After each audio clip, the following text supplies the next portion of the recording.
Hello भाई लोग, तो कैसे हैं। वेलकम टू केडी की टेढ़ी बात। और आज की बात बहुत बहुत ही ज्यादा टेढ़ी है। चलिए हम बात करते हैं। हम जानते हैं कि एक आईवीएफ सेंटर से दूसरे आईवीएफ सेंटर में कॉस्ट का इतना डिफरेंस क्यों होता है। रिसेंटली मेरे एक पेशेंट ने मेरे से पूछा कि आप बताएं कि किसी जगह का आईवीएफ पैकेज का कॉस्ट 1.5 लाख रुपए है, आपके सेंटर का कॉस्ट 2.40 लाख क्यों है। ठीक है, तो मैंने उनसे से पूछा कि वो आपके 1.5 लाख रुपए में क्या कवर कर रहे हैं उस पैकेज में। तो इन दोनों हस्बैंड वाइफ को कोई आइडिया नहीं था कि उस 1.5 लाख रुपए में क्या कवर हो रहा था, कितनी मेडिसिन कवर हो रही थी, कोई फ्रीजिंग कवर हो रही थी, नहीं हो रही थी।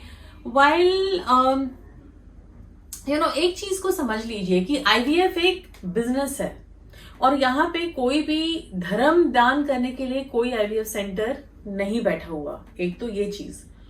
दूसरी चीज ये है, there is nothing like cheap and best. ऐसा नहीं है कि कोई भी चीज जो चीप है वो बेस्ट होती है। ये जिंदगी का नियम है और यही आईवीएफ पे भी लागू होता है। एक और चीज, महंगा रोए एक बार, सस्ता रोए बार बार, ये कहावत मेरे पिताजी बोला करते थे और यही आईवीएफ के भी साथ चलता है।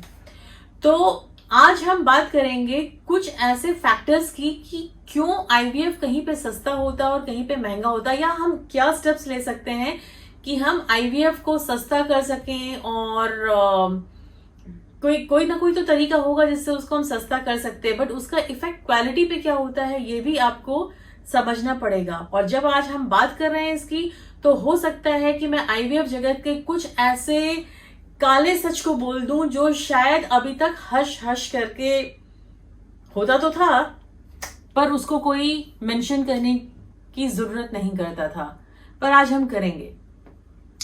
तो सबसे बड़ी बात है कि जो काफी बड़ा खर्चा आता है एक आईवीएफ साइकिल में, वो आईवीएफ की मेडिसिन पे आता है। और मेडिसिन का कॉस्ट जो है वो वेरी करता है। कुछ कंपनीज जो हैं उसको बहुत ही सस्ता बनाती हैं और साथ में वो जो डॉक्टर्स को या जो आईवीएफ लैब्स हैं उनको काफी बड़ा मार्जिन देती हैं, तो वो अपना मार्जिन छोटा रखती हैं। क्वालिटी ऑफ प्रोडक्ट उनका उतना अच्छा नहीं होता, बट डॉक्टर या आईवीएफ लैब को बहुत बड़ा मार्जिन हो रहा होता है।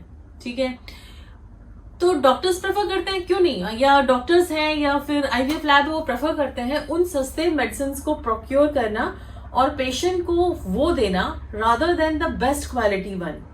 जो नेचुरली अगर कोई जो best possible quality of molecule है वो आपको महंगा मिलेगा, वो आपको सस्ता नहीं मिल सकता। हो सकता है कि वो जो मार्जिन भी दे रहे हो आईवीएफ लैब को वो कम दे रहे हो, बट एटलीस्ट उससे आपकी एग क्वालिटी वगैरह जो बनने के चांसेस होते हैं वो बेहतर होते हैं। सस्ता आप लेंगे तो नेचुरली सस्ता तो सस्ता ही होता है। तो उस पैकेज में आप ये देख लें कि जो मेडिसिन आपको दी जा रही है वो 11,000 रुपए वाली मेडिसिन या 13,000 या 16,000 या 19,000 की मेडिसिन मिल रही है, या आपको वो 40,000 की मेडिसिन मिल रही है। एंड ऑब्वियसली रिसर्च कर लें थोड़ा सा कि जो मेडिसिन आपको मिलने वाली है उसकी क्वालिटी में कितना डिफरेंस है, क्योंकि उस पर डिपेंड करेगा आपके आईवीएफ का सक्सेस। सेकेंड चीज होती है, किसी भी ढंग के आईवीएफ लैब के लिए सबसे जरूरी है एक अच्छा आईवीएफ लैब और अच्छा एम्ब्रियोलॉजिस्ट। और अच्छे आईवीएफ लैब का मतलब क्या है कि वहां का एनवायरमेंट जो है वो इतना एग एंड एम्ब्रियो फ्रेंडली होना चाहिए कि वो निकलने के बाद तुरंत ही डीजेनरेट या मर न जाए, है ना। उसके लिए स्पेशल फ्लोरिंग होती है, स्पेशल डक्टिंग होती है, स्पेशल एनवायरमेंट होता है, सारा कुछ। क्योंकि जब एक बार बॉडी के बाहर ये सेल्स निकलते हैं, एग निकलते हैं या शुक्राणु निकलते हैं, ये बहुत ही डेलिकेट होते हैं, बहुत ही कमजोर होते हैं। तो अगर इवन तेज परफ्यूम का झोंका भी लग जाए, जैसे मैंने परफ्यूम लगाना बहुत दिन से छोड़ दिया, तेज परफ्यूम का झोंका भी लग जाए तो वो खत्म हो जा सकते हैं। तो अगर आपको अच्छी क्वालिटी एम्ब्रियोलॉजी लैब की मेंटेन करनी है तो आपको खर्चा तो लगाना पड़ेगा ना। जहां आपको 24 घंटे बिजली चाहिए, कभी भी ऐसा ना हो कि बिजली जाए, एयर कंडीशन चलता रहे, ये देखा जा सके कि जो भी पार्टिकल्स वगैरह हैं वो बिल्कुल शुद्ध रहे वहां पे आईवीएफ लैब के अंदर। तो अगर क्वालिटी अच्छी मेंटेन करनी है तो पैसा तो देना पड़ेगा आईवीएफ लैब वालों को, और अगर उनको वो पैसा देना है तो फिर वो लेंगे किससे? आपसे ही तो लेंगे, और आपके भले के लिए लेंगे। अब हम आते हैं, ये तब तो सब तो उतना डार्क बात नहीं थी, अब आते हैं हम darker side of cheap IVF जो होता है इंडिया में। कई बार ऐसा पाया जाता है कि 39-40 ईयर ओल्ड फीमेल आती है जिसका हमें मालूम है कि चांसेस कम है उसके खुद के अंडे से बच्चा बनने का। बाहर की कंट्री के कंपैरिजन में जो कॉकेशियंस लेडी होती हैं उनका ओवेरियन रिजर्व थोड़ा डिलेड खत्म होता है, इंडियंस का थोड़ा अर्लियर खत्म होता है। अब 39-40 पे चांसेस थोड़े कम हो जाते हैं।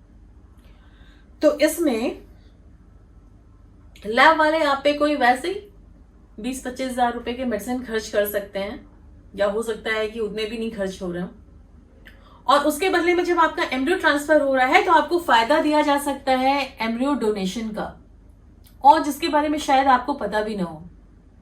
एम्ब्रियो डोनेशन क्या होता है? कई बार क्या होते हैं कि यंग डोनर्स होते हैं या यंग पेशेंट्स होते हैं जिनके एम्ब्रियोज सारे के सारे कंज्यूम नहीं होते हैं प्रेगनेंसी में। उनकी प्रेगनेंसी उनके शुरुआती 1-2-3 एम्ब्रियो से हो जाती है और बाकी 10-12 सर्कल्स में पड़े रहते हैं। यूजुअली उसको अप्रोप्रिएटली उसका डिस्पोजल होना चाहिए, लेकिन कई लैब उसको बचा लेते हैं और उसका इस्तेमाल करते हैं अनकंसेंटेड एम्ब्रियो ट्रांसफर के लिए। तो नेचुरली वो एम्ब्रियो जो है वो एक यंगर पेशेंट से, यंगर फीमेल से आ रहा होता है, तो नेचुरली उसके सक्सेसफुल होने के चांसेस ज्यादा हैं।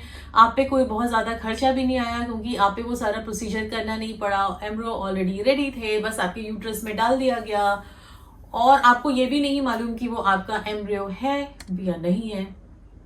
अगर अभी आपको इस पॉइंट पे जाकर के डाउट हो रहा हो, बहुत इजी तरीका है जानने का, डीएनए टेस्टिंग कराएं बच्चे का और आपको पता चल जाएगा कि वो आपके साथ में डीएनए मैच कर रहा है या आपके साथ में डीएनए मैच नहीं कर रहा है।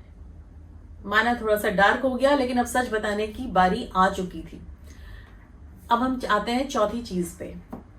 कई बार लेडीज जो होती हैं उनको पहले से मालूम है, मतलब बहुत सारे लोग बता देते हैं भाई देखो आप 39, 40, 41, 42 हैं, और आपके साथ में जो अंडे हैं वो उतने अच्छी क्वालिटी के नहीं हैं, चलो हम डोनर एम्ब्रियो ट्रांसफर करते हैं, ठीक है। तो इस केस में लोगों को पता है कि डोनर एम्ब्रियो होना है। अब अगर हम एज पर इंडियन लॉ जाएं तो ऐसा नहीं है कि एक ही डोनर का एम्ब्रियो जो है 36 लोगों के बीच में सर्कुलेट होना चाहिए, ऐसा नहीं होना चाहिए। लेकिन यहां भी कॉस्ट को चीप रखने के लिए, अगर मान लीजिए कोई लैब है जो कि ऑनेस्टली आपने बोला आपको डोनर चाहिए, आपके लिए डोनर इंतजाम करता है, हो सकता है वो 40, 50, 60 हजार रुपए जितने भी हैं डोनर एजेंसी लेती है उतना आपसे चार्ज करे, ठीक है, क्योंकि वो एक पर्सन आपके लिए हायर किया जा रहा है। बट कुछ ऐसे भी लैब होते हैं जो आपको तो बोलते हैं कि ठीक है आपके लिए डोनर किया गया, पर वो डोनर, सेम डोनर जो है 3 या 4 कपल के लिए इस्तेमाल किया जा रहा है, क्योंकि वो यंग लेडी है, उसमें कई सारे एग बनेंगे, तो उसको दबा करके मेडिसिन दिया गया कि कई सारे अंडे बन जाए, ठीक है। और चार्ज जो है, जबकि एक ही पर्सन को मेडिसिन किया, बट चार्ज जो है वो 4 लोगों से हुआ, मेडिकेशन का चार्जेस उनसे लगे, और सेम पर्सन के जो अंडे हैं उसको मिला दिया गया 4 अलग अलग हस्बैंड के वीर्य के साथ में, और फिर उसको कर दिया गया ट्रांसफर रिस्पेक्टिव वाइव्स में। तो फिर नेचुरली अगर कि आप जो है एक ही डोनर को इस्तेमाल करोगे और बताओगे कि भाई 4 डोनर हमने किए हैं, तो आप मनी, जहां पे मेडिसिन है उसमें तो, और मेडिसिन भी देखो आप बचा सकते हो ना पैसा, आप समझ रहे हो कि मैं क्या बोल रहा हूं। तो ये कुछ तरीके हैं जिससे कि जो लैब्स हैं जो 40,000 रुपए में, 50,000 रुपए में, 60,000 रुपए में जो आईवीएफ साइकिल्स आपके करते हैं वो इस तरीके से करते हैं, और 80 से 90% के आपका सक्सेस रेट भी देते हैं, क्योंकि ह्यूमनली सही तरीके से करके ऐसा सक्सेस रेट पॉसिबल ही नहीं है। और प्राइस में डिफरेंस क्यों है वो आपको शायद अब थोड़ा थोड़ा समझ में आ रहा होगा। तो खैर, जो डार्क साइड है उसको तो हम छोड़ देते हैं, उसको छोड़ देते हैं, लेकिन जो नॉन डार्क साइड है उसमें हमेशा जब भी कभी आप किसी सेंटर में जाते हैं और पैकेज सुनते हैं तो उनमें इंक्लूजन एंड एक्सक्लूजन पूछिए, and when you are comparing it with another lab उनके एक्सक्लूजन एंड इंक्लूजन को समझिए। ये समझिए कि जो मेडिसिन आप पे इस्तेमाल होने वाले हैं दोनों पैकेजेस में वो कितने मिलते जुलते हैं, कितने डिफरेंट हैं, किसका अच्छा है किसका अच्छा नहीं है। क्योंकि at the end of the day याद रखिएगा, महंगा रोए एक बार, सस्ता रोए बारंबार। तो आज हम यही खत्म कर रहे हैं अपना video, telling you why IVF packages are at different rate. इतना डिफरेंस क्यों होता है IVF रेट के पैकेजेस में। बाकी आप समझदार हैं, सोचिए, और हम मिलते रहेंगे आगे, आपसे बातें करते रहेंगे, और भी इंटरेस्टिंग चीजें और भी इंटरेस्टिंग बातें। जब तक के लिए हम नेक्स्ट टाइम मिलते हैं, तब तक के लिए बाय बाय, खुदा हाफिज, टेक केयर।